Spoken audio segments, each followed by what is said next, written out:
جھجک بھی نہیں ہوگی، ہمیں کوئی ڈر بھی نہیں ہوگا، اس لیے کہ ہمیں قرآن اچھا یاد ہے۔ یہاں اس طالب علم نے ایک کارنامہ کر کے دکھایا ہے کہ اتنے حفاظ کے سامنے، اتنے بڑے بڑے ججوں کے سامنے، بڑے بڑے اساتذہ کے سامنے، جو اپنا دن اور رات کا مشغلہ یہی بنا لیا تھا کہ قرآن کو سکھانا ہے، قرآن کو پڑھانا ہے، ان اساتذہ کے سامنے، ان علماء کے سامنے اس بچے نے قرآن پاک کا امتحان دیا، قرآن پاک کے مسابقے میں شریک ہو کر ان کے پورے سوالات کا جواب دیا، بڑے ڈٹ کر جواب دیا۔ ہم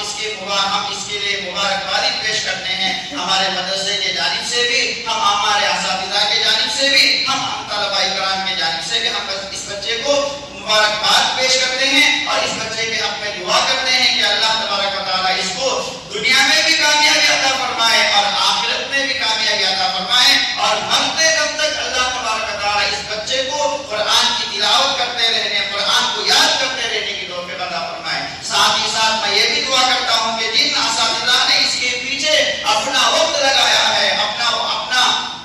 اپنی مہارت جو اس پر سب خرچ کی ہے، اللہ تبارک و تعالیٰ انہیں بھی جزائے خیر عطا فرمائے، دنیا میں بھی اللہ تبارک و تعالیٰ انہیں بہتر بدلہ عطا فرمائے، آخرت میں بھی بہتر بدلہ عطا فرمائے۔ اب اس سے اتنا معلوم ہوا کہ قرآن کو جب ہم پڑھتے رہیں گے، قرآن کو سے جب ہمارا لگاؤ ہوگا تو ہم قرآن کو، ہمارے دل کا قرآن گزر جائے گا، اور قرآن جب گزرے گا تو ہمیں کسی کے سامنے جھجک بھی نہیں ہوگی، کسی کے سامنے ہمیں خوف نہیں ہوگا، ہمیں قرآن جہاں سے ہی پڑھے ہم پڑھنے کے لیے تیار ہیں۔ یہ کب ہوگا؟ جب ہم قرآن کی تلاوت کرتے رہیں گے۔ ہمارے اساتذہ کرام نے بتایا کہ قرآن کو یاد کرنے کا نسخہ یہ ہے کہ حافظ قرآن کو کم سے کم روزانہ 3 پاروں کی تلاوت کا معمول بنانا چاہیے۔ حافظ قرآن کو روزانہ 3 پاروں کا معمول بنانا چاہیے۔ اگر کوئی بھی حافظ قرآن روزانہ 3 پاروں کا معمول بنا لے گا، اس کا قرآن کبھی کچا نہیں ہوگا، قرآن کو کبھی نہیں بھولے گا۔